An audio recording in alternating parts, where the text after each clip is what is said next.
Good morning. It is such a great day to have synchronicity. Thank you so much for joining us here again in our healing space. Today, we are joined with Miss Valencia Peterson, who is the CEO of Open Door Abuse Awareness Prevention, or commonly known as ODAAP. Good morning, Miss Valencia. How are you today? Good morning, and thank you for having me here. Thank you for being here. So we are just going to jump right into all the goodness. Tell us about ODAAP and the mission of your organization. ODAAP, again, it stands for Open Door Abuse Awareness Prevention. And our name is what we do. We open the door to what abuse is in order to bring awareness and prevent it. So that's what we're doing. And we are using the medium of sports to do it, along with some one of our girls programs that we're working with. So we're bringing attention and awareness to what abuse is. And ironically enough, April is Sexual Abuse Awareness Month. So how timely to be able to be with you. Yes, look at that. Look at that alignment. Oh, teal is the color, by the way. Teal is wow. Oh, see, So that's interesting. Is it Sexual Abuse Awareness Month and domestic violence, or has it changed? Domestic violence is in October. Oh, it's in October. Okay. Okay. All right. Really good. So we are right on time with this message. Yes. So tell us why the mission of ODAAP is important. What would you say to that? As we all know, sexual assault and domestic violence or any type of violence, we really want to get ahead of it. We want to prevent it. When I was a very young girl, my father killed my mother. And that was a lot of why I ended up starting for my own personal healing. And then for the prevention, I really feel strongly that my dad didn't wake up that morning and go, oh, wow, I'm going to kill my wife today. There's all kinds of things that go on in people's lives that cause them to do what they do.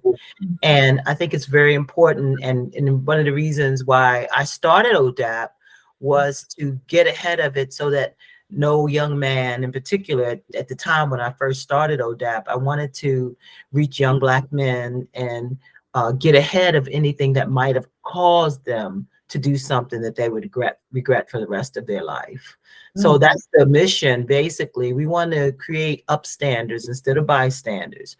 We want our young men and our young ladies and whoever they may identify as to understand what makes them tick and why they do what they do so that they can make better decisions.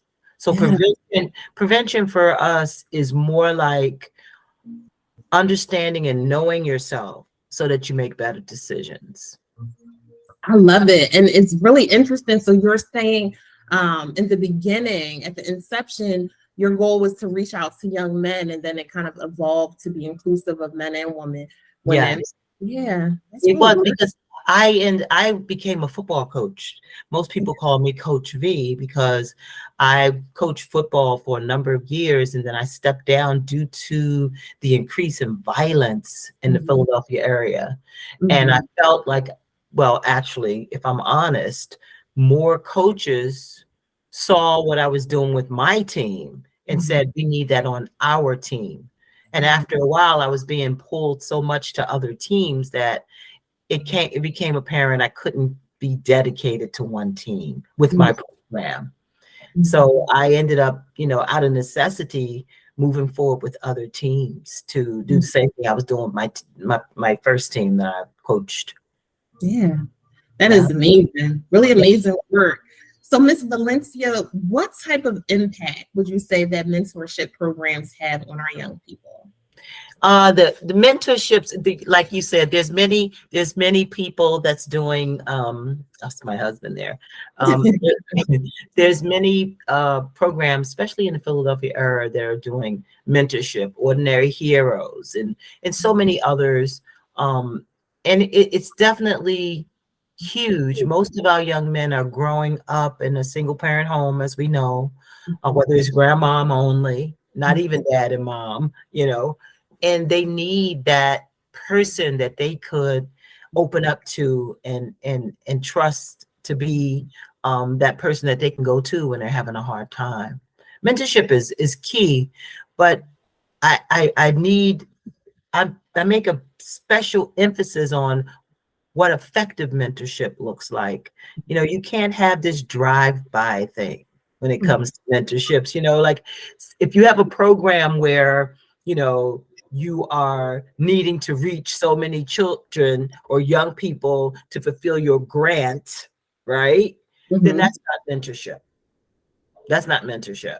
Okay. To me, mentorship is when you are spending time building a relationship, earning that respect and trust, being able to speak in their lives years down the line, not just for this program, this moment, this grant. Yes. You feel me? Yes. And what football that I teach and sports provides for me is that, because most times football or a sport is done 4 years in high school. And most of those kids go through that whole 4 years doing that sport. You have 4 years to build with the relationship with the kid. That's why so many players come back to coaches and go, "You changed my life." No, it wasn't because they drove through with them 4 consecutive years, or at least a couple of years. Coaches had a chance to build and gain their respect. And that's the kind of mentorship I'm looking for. And I think you can see the difference, right? Absolutely. You put that so absolutely. Yeah. You're committed to that sport. You're showing up every day. Most of the time, kids spend more time with their coaches than they do their family. Yeah. Very much and so that powerful relationships. And that's why I think that sports is a beautiful platform for violence prevention, because it has all the ingredients of being able to build a consistent relationship with someone. You're going to see them every day for practice. You know, so it's very important. That's the type of mentorship that I'm focusing on. I love it. Yeah. Yes. Really good. Really good definition. Thank you for that. So tell us about Beyond the Game and why this program goes beyond the sport. Right. Beyond the game, what we wanted to do while using the game, that is the sport, is go beyond it, basically. And what that means is this. And I'll tell you a story, and I think it'll get the point across. How about that? Yes, ma'am. As I was working with my players and having it where I was seeing them every day, and we would spend time sometimes off the field and things, I had an opportunity to speak at Temple University. And as I was going down there, on my way down there to speak, I saw one of my players, and I said, "Why don't you come with me?" He wasn't doing anything anyway. So as I got there, it dawned on me, if this young man cannot say what I'm doing, then I'm doing nothing. So I look over him, nothing's rehearsed, mind you. I look over at him and say, "Listen, you want to tell the people what we're doing?"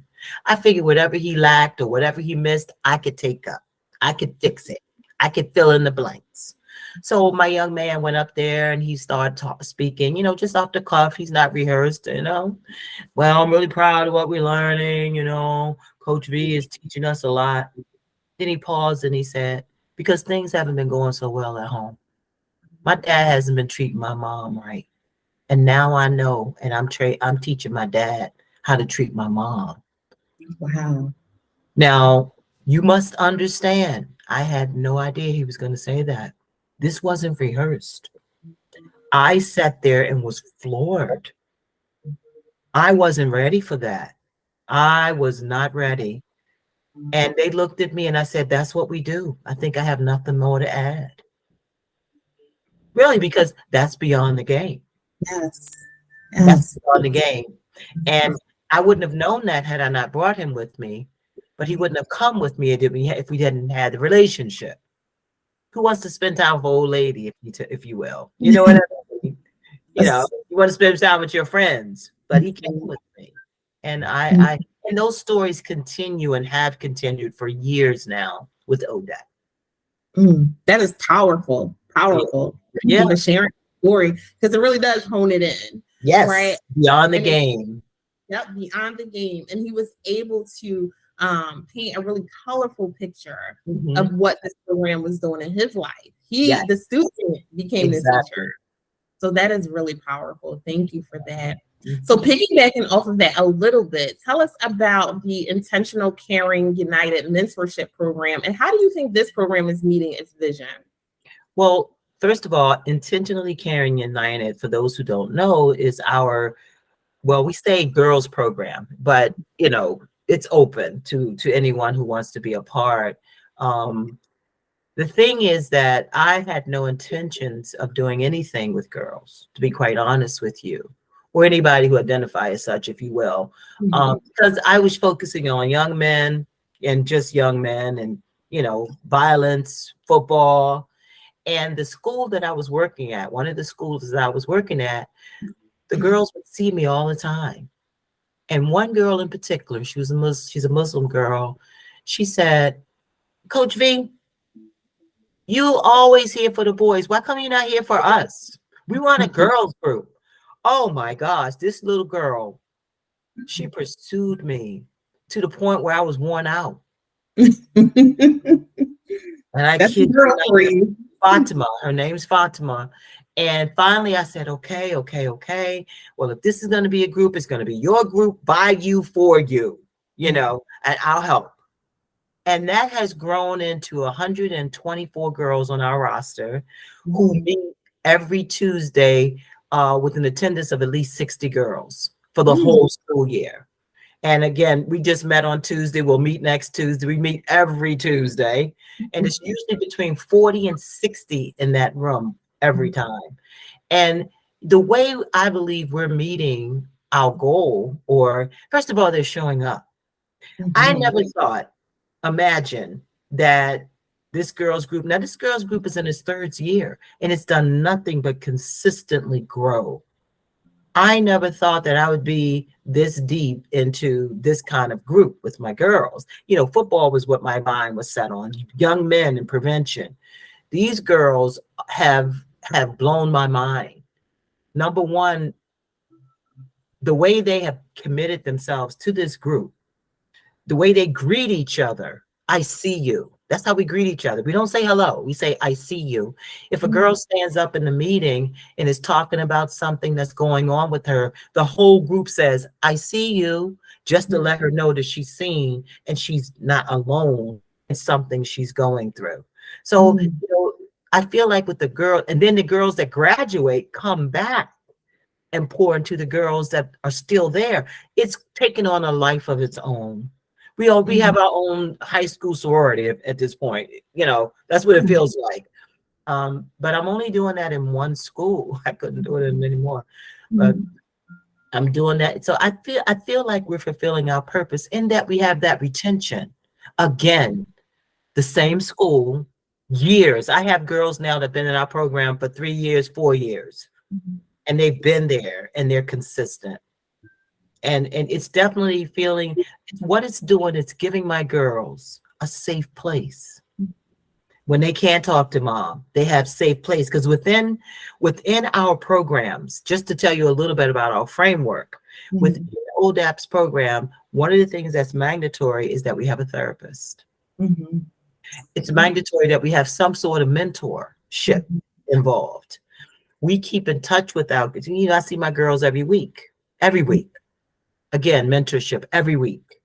Every week I see them. So I know what's going on with them. I check on their grades. Who's failing, who's cutting, what's going on. And I told my girls even before they joined, if you join this group, let me be warned right now, I'm going to know what you're doing in school. I'm going to know if you're cutting. I'm going to know if you're failing, and you're going to hear from us. Don't join ICU if you don't want that check, because you're getting. So, the girls get the check, they know it, and, maybe one day you'll come out and meet them. I would love to. I am in love with this program already. You're welcome. We're getting together Tuesday. I decided if the weather is well, we're going to have game Tuesday. We're going to have like a picnic. We're going to throw some blankets out in front of the school and just bring their favorite game, and we're just going to game a little bit. Oh my goodness. Uno. They were really excited about it. Uno. I'm going to bring, I'm going to bring this. And we're going to put blankets out. Just let them be in little pods because it's, it's 40 to 60 of them. So it's a great deal of them. So. Okay. Yeah. I think Uno is the only card game I know. Oh, is that right? That is something. That's true. Yeah. Y'all do spades? Yeah, and everybody's, don't take away my card. I do. I don't. Okay, hey, go fish. No. Matching, I think I remember doing a matching game, but I do know how to play Uno, and that's about as far as it get. I don't know where I was at from my childhood. So, so I'm excited about that. That sounds like a good time. Yeah. So not really piggybacking off of that, but you mentioned violence, and Philadelphia is saturated with violence at this time. It is just disheartening. I just will not watch the news because just ingesting all of that negativity is just too much. But everyone knows that Philadelphia is saturated right now. What impact, Coach V, do you think that violence has, not just on an individual or family, but the community as a whole?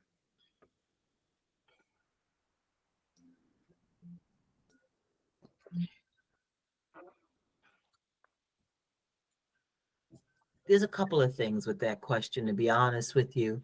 I did a workshop with Miles Sanders and AJ Brown. I worked with the Eagles, and we do some work together, some different things together. And there was a recreation center here in West Philly. They got lots of shots were fired, and so they, little guys were on the field. So the Eagles brought in these two players and myself to facilitate a question. An answer type thing for the kids. And we have a very resilient community in general. People will get up and go. People will continue because they have to. But the problem is the lack of empathy, getting used to stepping over dead bodies. A community that's inoculated, a community that's numb. Right?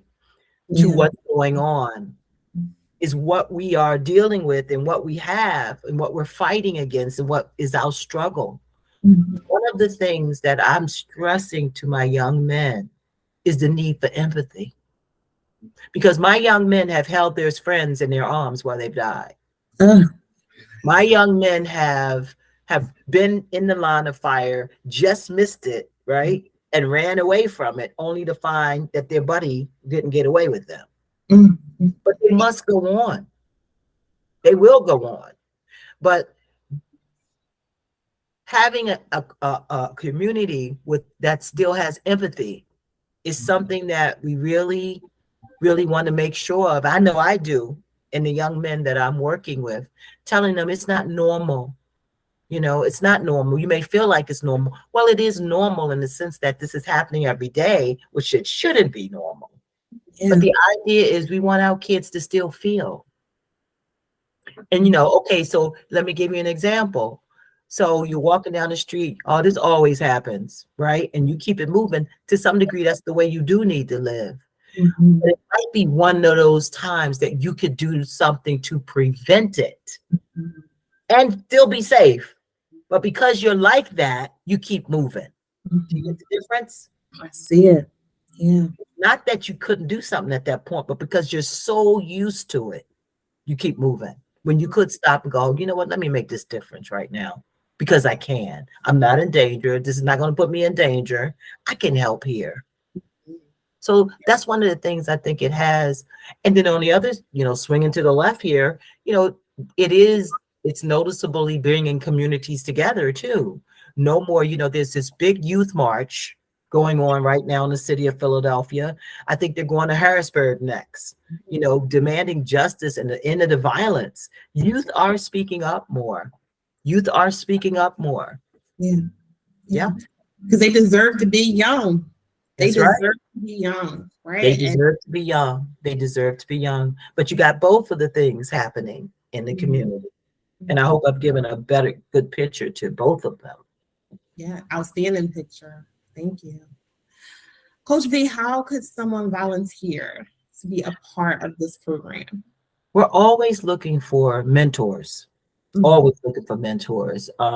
Actually, we're looking for interns, people to work at ODAAP, but because our, finances aren't strong with us, we really do run on volunteers more than anything. And, as long as you have your proper clearances, background check, FBI, criminal background, child abuse clearance, you can contact us and after researching who we are, because we want you to make sure you do that. Yeah. If there's a particular thing you're interested in, then you could, apply to do that. We call them ambassadors, really. So ODAAP is divided into segments. We do sports, and then we do our girls program, right? And so you can get on the sports side of it, or you could just work with our young women or our young ladies. I call it our girls program because that's the original thing for it. You know what I mean? That's what they were driving for. And we had a vote not too long ago because some guys wanted to come in, like just regular guys. And the girl's like, no, I don't want to talk about my private parts with you here. No, I want this to stay a girls group, That's right.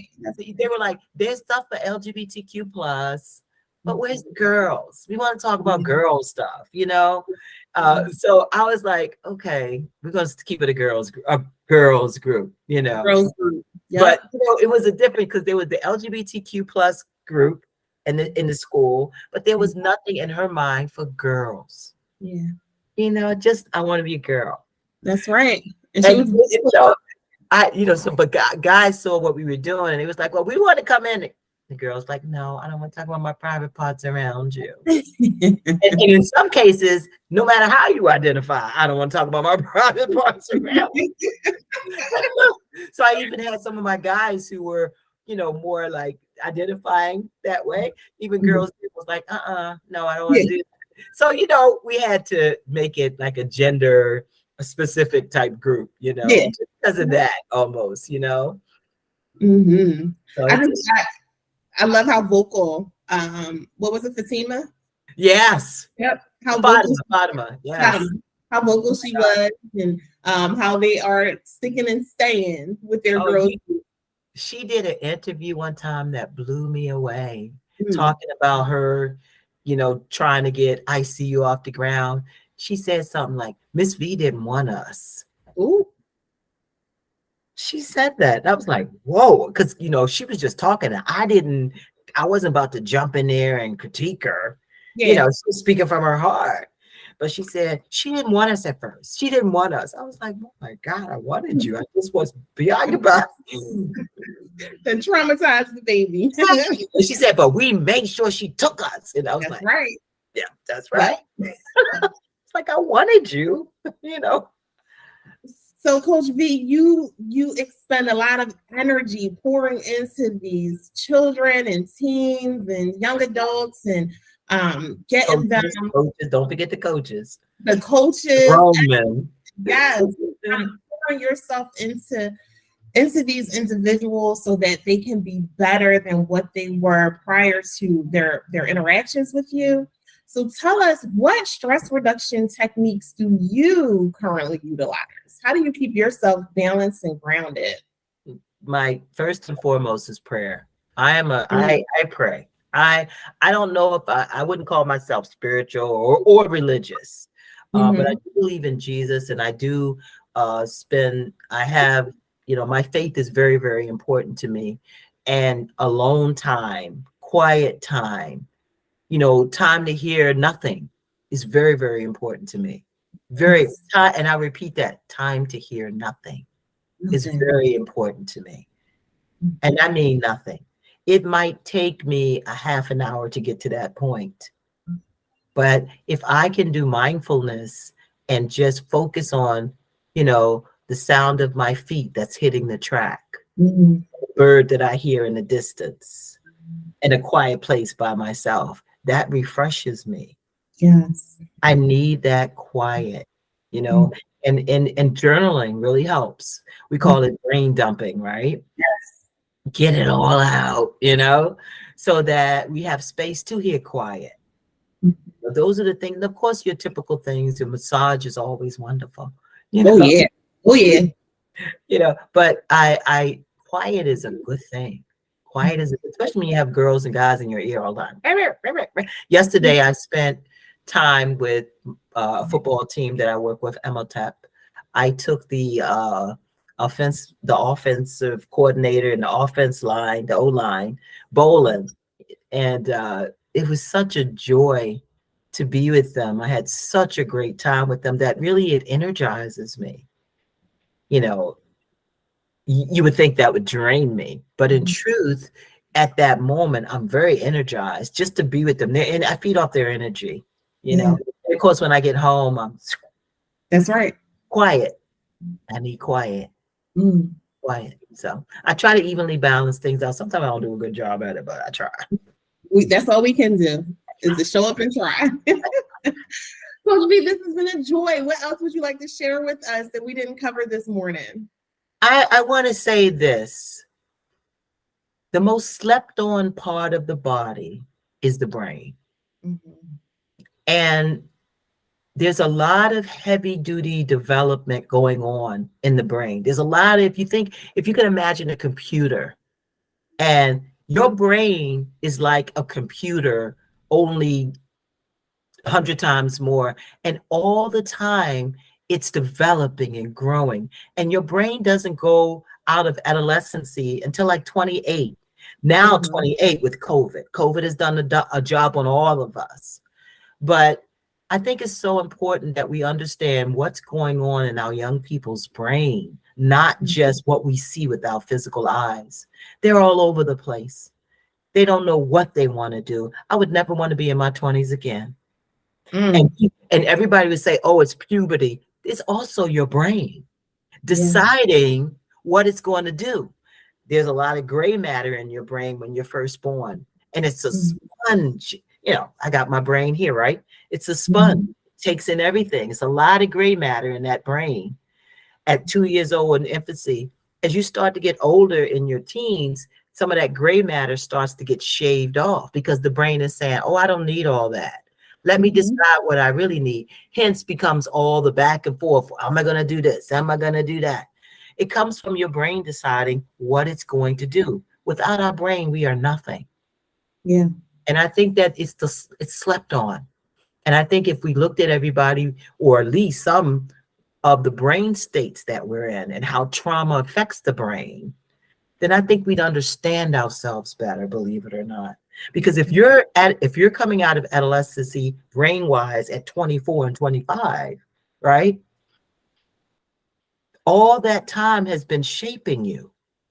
And we have the power as individuals to help shape a person's brain by our interactions with them.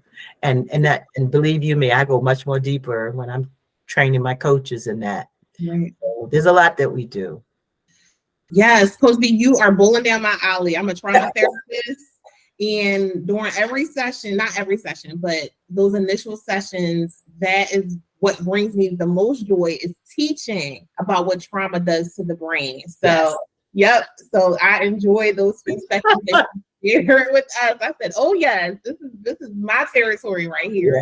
Yeah. Thank you so much. I really appreciate you coming and sharing yourself with us today and letting us know all the wonderful things that are going on at ODAAP. Yes. Before you go, to the people that's listening, I want to recommend a book, if you don't mind. This is a book.